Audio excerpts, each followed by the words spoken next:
drag extraordinaires. Hello. Miss Nevaeh Mckenzie, also known as Karrington, Valenzuela. Hello, Kenneth. How are you? I'm good. So I'm going to introduce Nevaeh Mckenzie is a drag extraordinaire here in Arizona, is a leading person within the drag community, but also is a brown individual. As the marches on in Phoenix happened, and also the George Floyd things happened, I believe he was pushed and thrust into the spotlight, even though the spotlight was already on him, to really affect change. And I believe, based on our conversation before, that he has really moved out to learn more about the Black experience, learn more about the brown experience, and the intersectionality between the Black Lives Matter movement and LGBT movement. Yeah. That's something we got to talk about. That's going to be one of our topics today. We need to talk about the intersectionality between the BLM movement and the LGBT movement. Now, that does not give any credence to one is more important than the other. Mm-hmm. What we are saying is, and we will continue to go on as we go through this topic, is there is an intersectionality between the two. There are minorities under minorities under minorities. And if we don't address that and we don't look at the smaller section of the minorities, then how are we actually affecting change? Correct. Right? So she has won multiple awards all over. I feel like she's like the Academy Award winner. Multiple awards all over. Hosts different shows throughout the Valley, and is also in part of a law firm in the day. Yes. I guess she puts the outfits on by night and then a law firm on the day. Yes. And is an amazing individual. So welcome, Thank you. Karrington, Valenzuela, Nevaeh Mckenzie. What would you like me to call you for the purposes of today? Karrington's fine. Karrington? Yeah. Okay, because I was going to give you all 4 names. You could. I mean, you can do all. All right, before we get started, because I know I want to be clear about the perspective in which you're coming from, because you are a drag queen, but you are not transgender. Yes, correct. And so I want to first address the difference between the two for some of our audience members who probably aren't well versed within the LGBT community, and I think it'd be fair for them to understand the difference between the two. So do you mind talking about that? Yeah, absolutely. So drag performances came from ancient history. There was moments in literature with William Shakespeare, and then of course throughout the ballroom culture and Vogue culture. Yes. And then of course with the rise of RuPaul's Drag Race. So drag performances are more or less basically breaking the rules of gender stereotypes or gender roles. So men would get into women's clothing and perform music.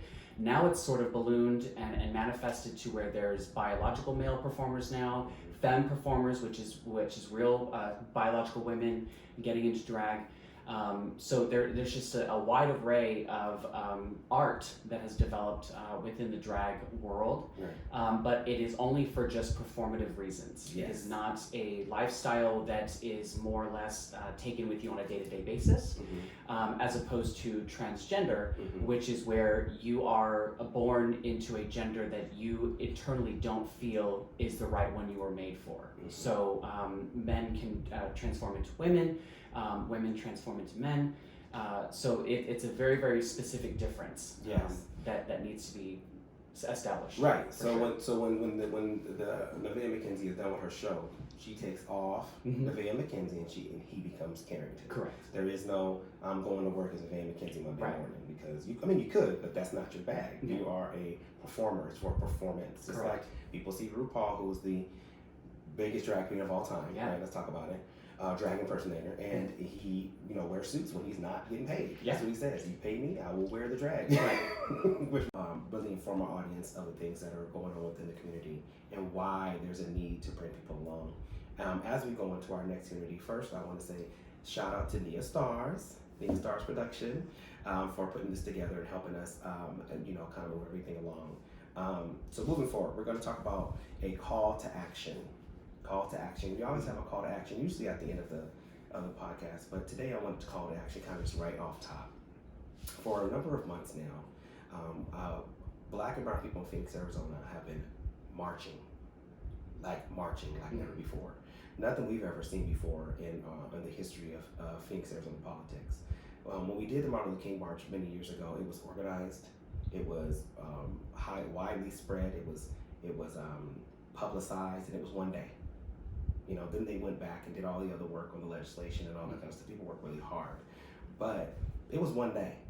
We marched here in Arizona for 14, 15, 16 days straight in the streets. Yeah. A lot of people came together and marched all over the city of downtown Phoenix and continued for months continuously, to the point where the media, I remember asking myself and other people in the community, when are you guys going to stop? Like, when are y'all going to stop? Now, let me be very clear, y'all. This is Phoenix, Arizona. This ain't LA, this ain't Chicago, this ain't New York. This is happening in Phoenix, Arizona. So we go out, I'm not trying to say anything about those other great states and other great cities, but they do have more of a, Portland and Seattle have more of a liberal, more of a, people who, cities and policies in place that protect folks, right? When we going out in Phoenix, Arizona, it's like being in the wild, wild west, right? It was shocking. It is like being in the wild, wild west, because we have a police force that is highly aggressive. We have a police force that does not have rules of engagement, that does not have a threat assessment, does not know how to do a threat assessment for groups, and therefore did not know what to do or how to handle, immediately to them as well, did not know how to handle these protests. So as we started to get into the July, August, it was still going. People were still out. People were still doing protests, everything, but it was starting to wane down. But we were still doing it, mostly because of the huge numbers of COVID. We had hit our COVID spike, and a lot of folks were concerned, as rightfully so, about contracting COVID. I firmly believe the one reason why we're not marching right now in the streets is because of COVID. Because we just could not put ourselves at risk, because it is ravaging Black and brown communities. And even though we were masked up and gloved up and sanitized up and did all the right things, it still was permeating through our community. However, there's some young folks that ride or die, or was on it, and continuing to be out there talking. I would say the Re-Rising Project and BLM Phoenix Metro, and a lot of people were out there, different groups, and also just groups that wanted to organize themselves, people, just regular individuals who want to organize themselves and go out there and protest peacefully. Would you agree? Yeah, absolutely. I certainly was one of those people. May 30th was when the protests for George Floyd were really truly happening and really sort of catching wave.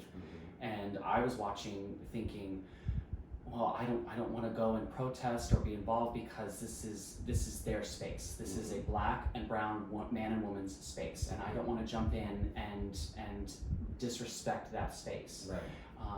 But then I took a step back, and I realized, again, when we go back to the LGBTQ movements of Compton cafeteria rights and Stonewall, I felt this. I need to get involved. I need to get the Arizona LGBTQ community, and if I can, the Phoenix community here, and just use my platform to get people involved, to get people wanting to protest, to get them to participate. And it was great. It was great having people follow me and having people approach me and do what we want to do. So it was really, really good and humbling to see that, you and I, specifically, I remember you and I, Jacob Rayford from We Rising Project, Yasleen, members of Base Arizona, were all in the front of the protest, and if you looked back, it was just a sea of people behind us. All different folks. For ill intentions or not, performative or not, it was still them. They were still there. They showed up. For sure. They showed up. And I want to point out this as well. We do need people that we need our white allies, our white co-conspirators, as I say. And I do want to clear out what an ally is versus a co-conspirator, okay? When you're talking about an ally is a person that knows your plight, knows what you're going through, and is allied with you. A co-conspirator is someone who knows your plight, knows your struggle, allied with you, and is going to speak on it. It's going to have action on it. See, a co-conspirator is somebody who's going to speak for you when there's all white people in the room. A co-conspirator is somebody who's going to be out there marching with you. It's going to talk to their grandparent, uncle, aunt, and say, look, that's not right. It's going to advocate for you in the boardroom as well as the policy room. It's going to be someone who's going to lift your voice and attach their privilege to your voice. Absolutely. That's a co-conspirator. Yeah. That's somebody who is, when I'm standing, I want to be standing right behind you. Mm-hmm. However, what you were saying, it's a black and brown people are out front. Mm-hmm. We're up front. We're the ones at the front that are making the policy, that are making the stance, that are making whatever. But we do need and welcome our white co-conspirators. If you're an ally, we have a lot of people that are allied in this country that are at home, that are looking at the TV going, wow, yeah, I believe, good for them. Right. Good for them. And then go to work and sit in the meeting where it's an all white boardroom and go, and if they're talking about BLM and they go, yeah, that's crazy. Yeah.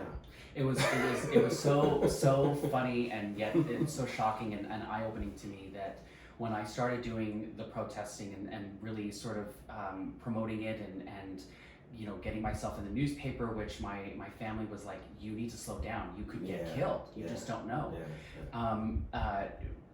For me, it was so shocking to see white cis gay men in my community you know, post things on their social media, but then when I asked them, oh, can you please come out, we need voices, we need people to stand with us, we need to get that presence out there. And those gay men who are fond of circuit parties, which are big parties that involve big crowds and all that kind of stuff, would tell me, oh, I just don't like crowds. Yeah. I'm like, oh girl, no, that's not good enough. You don't like, you love crowds. Right. It's just, this is a topic that doesn't really apply to you, at least you don't think it applies to you, but it applies to everybody. Correct. It applies to everybody. And so, you know, it's like Martin Luther King, injustice anywhere is injustice everywhere. Correct. I said that wrong, but that's what he meant. So as we go through and we did this, we have this, and I say we, as in the movement, right, did all these great things. The police, the county attorney, and other folks really was trying to find a way to get us off the streets. Oh yeah. They were losing millions of dollars in over budget or overtime. They were exhausted. They were agitated. They were aggressive, and they kept moving us off the streets, but couldn't get us off the streets. And I say us as in the folks that was really out there too. So what they did is they found a way. Two ways they found is the way the Unity Collective, the leadership, Janelle Wood, Jacob Rayford, Azura Elijah, Sarah Tyree, and myself have been advocating in different spaces and places for these things. What we don't have in Arizona a jaywalking law. There's no law in Arizona that says you can't walk across the street in the middle of the street. I don't know why, but they don't have it. That's cool with me. So technically, when we're out in the streets marching in the streets, they cannot arrest us and give us a ticket because it is not a misdemeanor, it's not a felony, it's nothing. We do have obstruction of a thoroughfare. And obstruction of a thoroughfare, which we talked about earlier, which is felony, is one of the worst things you can get in this country. Yeah. So then they said, okay, we can get these guys off the street by arresting them for obstructing a thoroughfare. But they weaponized it because the law does not state, and we talked about this with Milton, the assistant city manager. The law does not state how you choose to implement that particular law. It just shows that you can do it. The implementation comes down, this is where policy comes in, folks. The implementation comes down to the folks that are doing it. Right. And they can choose to write you a ticket. They can choose to keep it as a misdemeanor. They can choose to not arrest you at all. But they're choosing to weaponize that law and take it to the next level because there's nothing mandated to say they have to do a certain way. Does that make any sense, right? So therefore, when we went into these conversations, I said to, in a Unity Collective, can we do a cite and release policy for obstruction of a thoroughfare? Oh, that'll be hard. That's so hard. I mean, what does that look like? Okay, I'm gonna give you step by step. This is what it looks like. Oh, let me get back to you. What do you know? I talked to Assistant Chief Connolly. Would not even entertain it.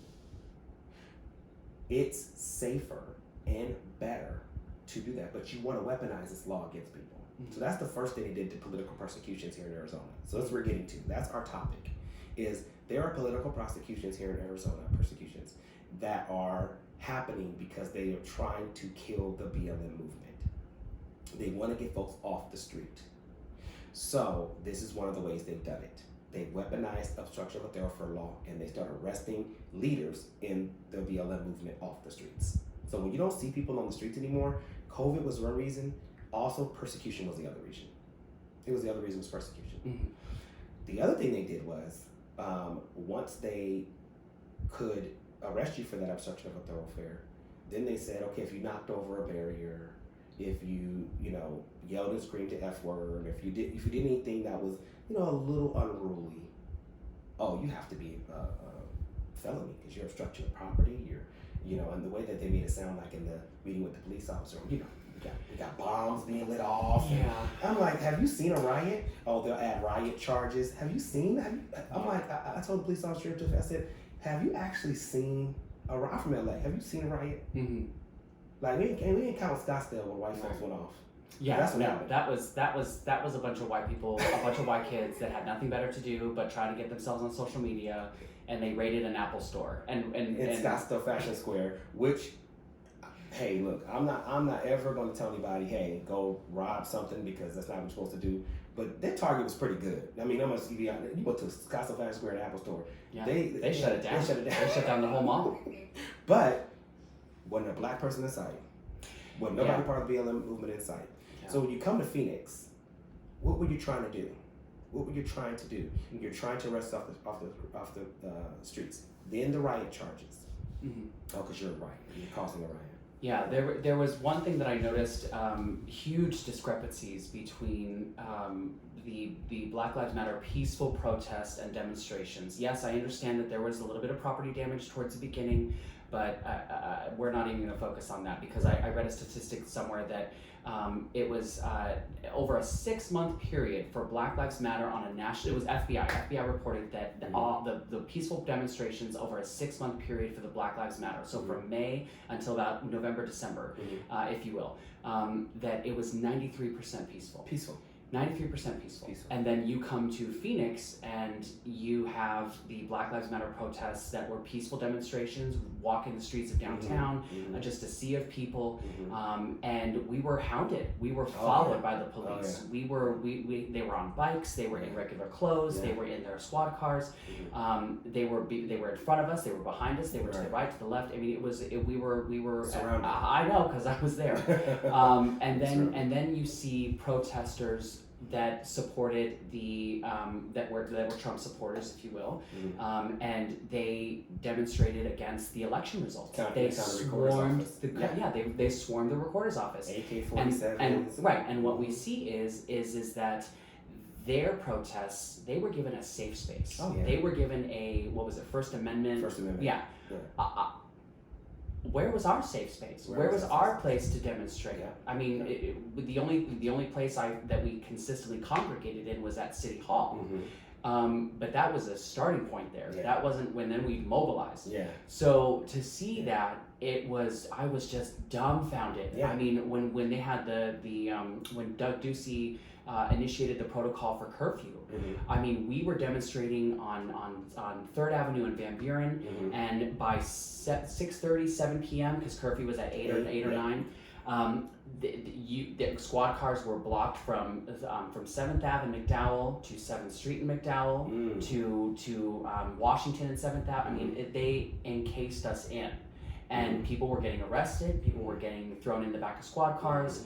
And it was, again, to see that happen, and then months later, when white people come together to protest and swarm the county recorder's office with weapons. And got in. A couple of them walked right on in. To see them swarm the city hall, no mask. I mean, I was dumbfounded. Yeah. I was baffled. I was insert verbiage, insert shocked synonym here. It was dumbfounded. Pissed off. Oh. Yeah.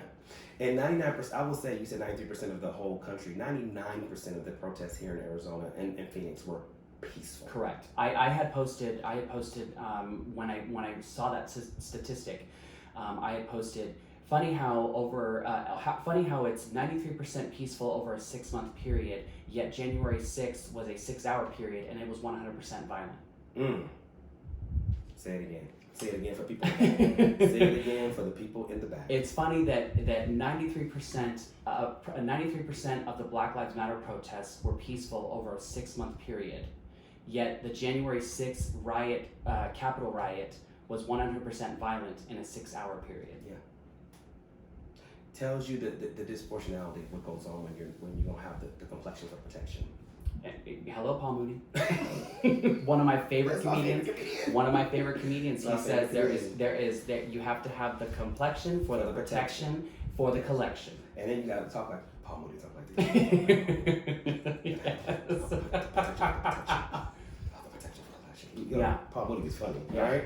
So when you talk about that, we're talking about how, and I want to point out that there are two different authoritarian people that are authoritarian entities that are exercising this. One is Phoenix Police. Mm-hmm. So the Phoenix Police take care of the streets. So that's what we were dealing with. Mm-hmm. And they're the ones that have $1 billion budget, over mobilized.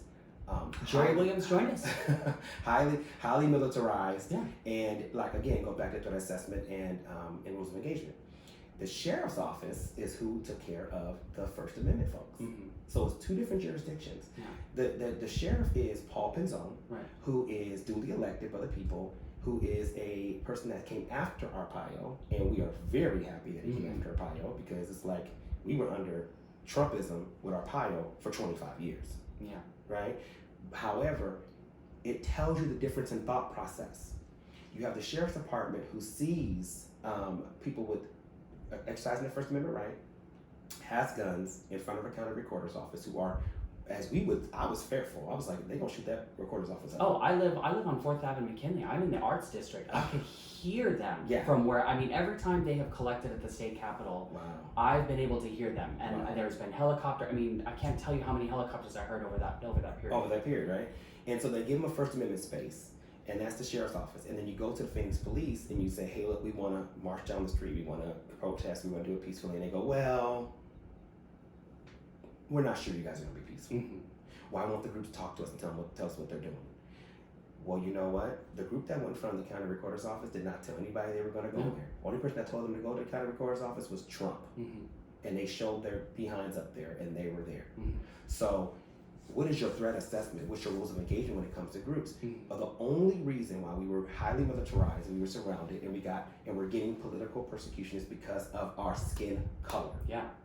Simple as that. Right.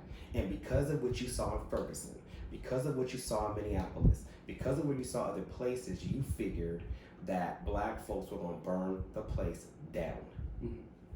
And I will tell you, and I'll say it once before and I'll say it again, if we were looking for supremacy, this place would have been burned down already. Oh, for sure. Black folks would have rose up, and if we were looking for black supremacy, we would have taken this country over years ago. Yeah, Jane Elliott, there's a quote by Jane Elliott that she states that black people don't want revenge, they want equity. Equity, and that's my next thing. And she furthered that point that if they wanted revenge, they would have already had it. They already had it. We're looking for equality, and not supremacy. See, supremacy is and privilege is walking up into the U.S. Capitol, putting your foot on the House Speaker's desk, and taking their mail. Getting transferred to another prison because you need to eat an organic diet. Right, he's from Arizona. And so that's supremacy. Equality is saying we just want to march in the streets. Mm-hmm. We just want to be able to express ourselves. We want to engage in political discussions, policy discussions, write new law, write new policy that ends the system of racism within our system. Yeah. That's it. And restructure our prison systems. Restructure all mass of incarceration systems. Restructure all of it. That's what we're trying to do, right? Yeah. That's what we're doing. Mm-hmm. But then to be told, well, you guys look kind of violent over there. What are you guys doing? We're doing our constitutional rights. I want to be able, and I tell Doug Ducey this, I want to be able to invoke my constitutional rights, and my children should be able to invoke their constitutional rights just like any other person in this country. Mm-hmm. If a white person gets pulled over and they start flipping out about the First and Second and Third Amendment, then police officers are like, okay, sir, no problem, have a good day, here's your ticket, and they roll off. They let them yell, let them scream. They're not violent because they are mostly white police officers. They pulling over their neighbor, they're pulling over themselves. Yeah. But when we start protesting, get off the car. Mm-hmm. Well, you seem very agitated. You seem very dangerous. Well, you automatically assume because of my color that my intent is danger. My color automatically gets you fear. So when you are using fear as a defense, you are essentially saying, not only did I fear his action, I feared their skin. Mm-hmm. I feared their skin. And that's the problem. So going back to these political persecutions, we would kind of round them a little bit, but political persecution. So now they have the 13th Amendment. if you look at the text of those documents, you will see that while slavery is abolished, the only time it is acceptable is when the person is incarcerated. Right. And that's where we see huge mass incarceration rates, specifically exponentially higher with the black population in those systems, as opposed to their white counterparts. So when we think about that, we need to keep that in the back of our mind, that while we no longer advocate for slavery, it is still very much prevalent in the United States. Absolutely. I'm gonna let you continue. Shout out to the documentary 13th, done by Ava DuVernay. It clearly and concisely, and probably is one of the most pivotal documentaries of the decade, of the whole time that people are doing documentary in regards to the 13th Amendment. If you ever get an opportunity, go to Netflix, watch 13th, Ava DuVernay. It is transformative. It goes to this very well. And and just to say this, that's why when black people say we're no longer explaining what's going on in our community anymore, we want change, because we have content, books, documentaries, movies that are out there that explains our experience and explains in great detail our experience. So we no longer have to explain it to you. By the time we get to you, in front of you, white America, brown America, Asian America, whatever, that you want to join with us, you should already have the clear understanding of the process of what's going on to disenfranchise our community. We can no longer explain it to you. The explaining was the 60s and the 70s and the 80s. We're no longer explaining. We need you to come along and be a co-conspirator for action. And to piggyback off that, there is a ton of great literature. The Color of Law is a fantastic book, which basically depicts what the redlining and the discrepancies between black and brown people and their progress, as opposed to their white counterparts. So The Color of Law, Stamped from the Beginning, is a fantastic book. Also, I'm No Longer Talking to White People About Race is another fantastic book. White Fragility, as well as The New Jim Crow Laws, is another fantastic book. That's on my list to read in this coming year. So there's a ton of literature, so I definitely advocate for everyone to go out and read those books. And if not, order them online in an audio form. If you don't have the time, I love to read books, so I love the feel of a book. I'm not a huge fan of audiobooks, but again, there are different outlets at which everyone can get this knowledge and research. And I will tell you specifically, in my upbringing, in my own schooling, that there were huge moments in history that were revered as far as black men and women are getting what they're going to get, and it's great and it's fantastic. And we revere these presidents as the greatest people of all time. But then you read the literature that was put into place, and those and the legal aspects of those documents. FDR with the New Deal did not include black and brown people, and the New Deal to get us out of the Depression during that time. To appease the southern plantation and agriculture aspects of those states, they kept black and brown women and children from school, to attend those schools, to work in those fields, to get productivity and harvesting moving, and they did not allow for the education to be allowed. There was, and ever since the Great Depression, there has always been an underlining insidious portion of those documents, of those legal forms and bills and laws that kept black and brown women not progressing, not giving them the jump start. And then you look into further history, there's moments that I was never taught. The Tulsa race riots in the 1920s that decimated 35 blocks of land and progress and what was known as Black Wall Street.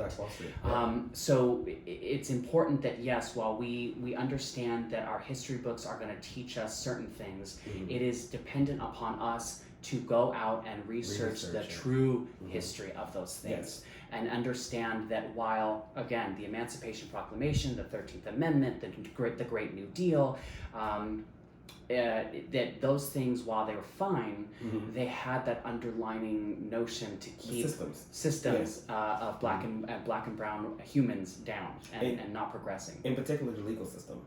And then now you have people that are black and brown that are going into the legal system. And what does that look like in Arizona? What is it like in America?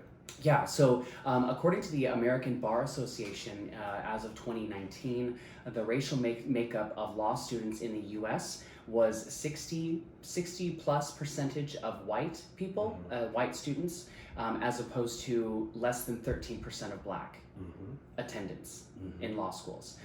Of that, 18.1% are Hispanic, and then of course 5.8 or 6.0% are Asian. Pacific Islander.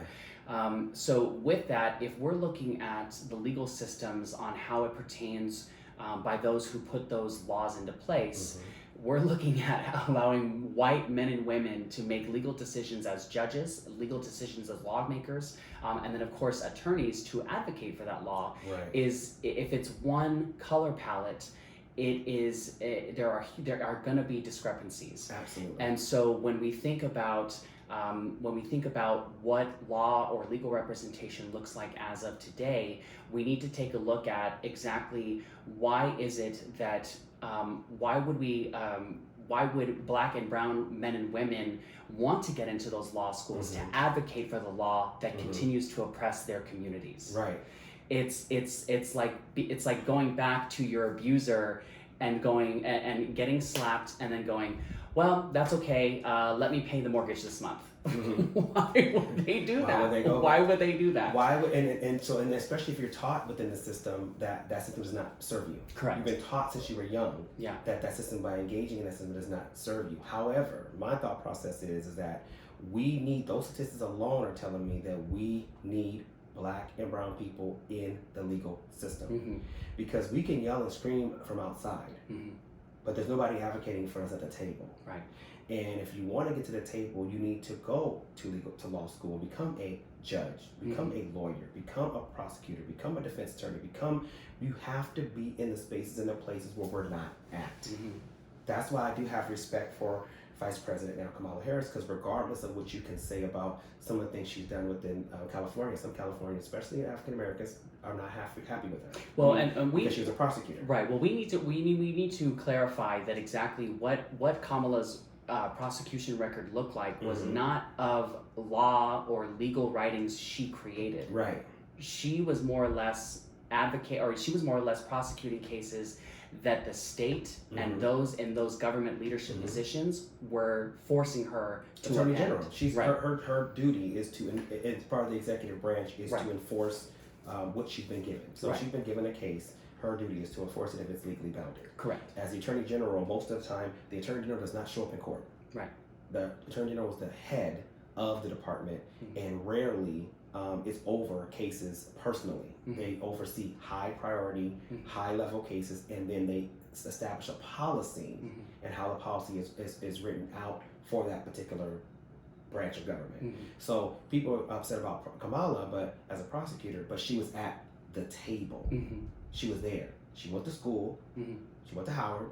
She went to law school. She became a lawyer. She became a prosecutor, and she became the Attorney General. So she can be in the seat to make the right decisions. Correct. So that's what we mean by representation. If it's 60% of the people that are in law school are white, how are we changing the system if we're not even at the table? Because if you're not at the table, you're on the menu. Right. And let me clarify again. These percentages are based off of law school students. We're not talking lawyers or those who graduate law school. Right.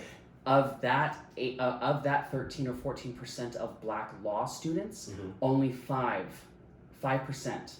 graduate. Are of this breakdown, according to the American Bar Association of 2020. Okay. Only 5% of the attorneys in the U.S. are black. So you've got now a 9 to 8% diminishment from law student to attorney. So say it again. I'm sorry.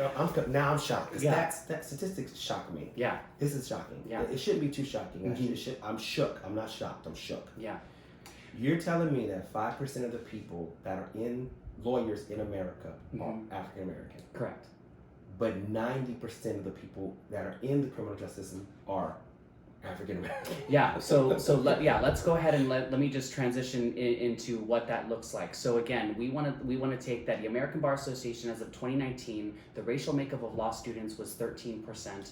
Of that, as of 2020, only 5% of the attorneys in the U.S. are Black.